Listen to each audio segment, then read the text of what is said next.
आज की पौराणिक कथा का सार है कि आखिर पाप कहाँ कहाँ जाता है। इसी संदर्भ में एक बार एक ऋषि ने सोचा कि लोग पाप धोने के लिए सभी लोग गंगा जाते हैं। ऐसे में सारे पार गंगा में ही समा जाते हैं। इस तरह तो गंगा भी पापी हो जाएगी। उस ऋषि ने ये जानने के लिए आखिर पाप जाता कहाँ है, तपस्या की। तपस्या करने के फलस्वरूप देवगण प्रकट हुए। तब ऋषि ने उनसे पूछा कि गंगा में जो पापा धोया जाता है वो कहाँ जाता है। तब भगवान ने कहा कि चलो गंगा जी से ही पूछते हैं इस बारे में।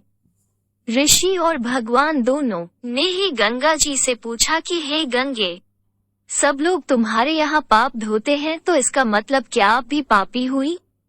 तब गंगा ने कहा कि मैं कैसे पापी हो गई, मैं तो सभी पाप लेकर समुद्र को अर्पित कर देती हूँ।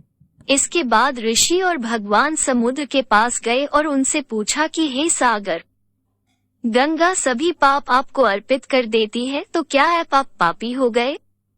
तब समुद्र ने कहा कि वो कैसे पापी हुआ, वो सभी पाप को भाप बनाकर बादल बना देता है। अब ऋषि और भगवान दोनों ही बात के पास गए, उनसे पूछा कि हे बादल, समुद्र पापों को भाप बनाकर बादल बना देते हैं तो क्या आप पापी हुए? बादलों ने कहा, मैं कैसे पापी हुआ, मैं तो सभी पाप को वापस पानी बना देता हूँ और धरती पर गिरा देता हूँ। इससे ही अन्न उपजता है, इसे ही मानव खाता है। उस अन्न में जो अन्न जिस मानसिक स्थिति से उगाया जाता है और जिस वृत्ति से प्राप्त किया जाता है और जिस मानसिक अवस्था में खाया जाता है, उसी के आधार पर मानव की मानसिकता बनती है। यही कारण है कि कहा जाता है कि जैसा खाए अन्न वैसा बनता मन। जिस वृत्ति से अन्न प्राप्त किया जाता है और जिस मानसिक अवस्था में खाया जाता है, वैसा ही विचार मानव का बन जाता है।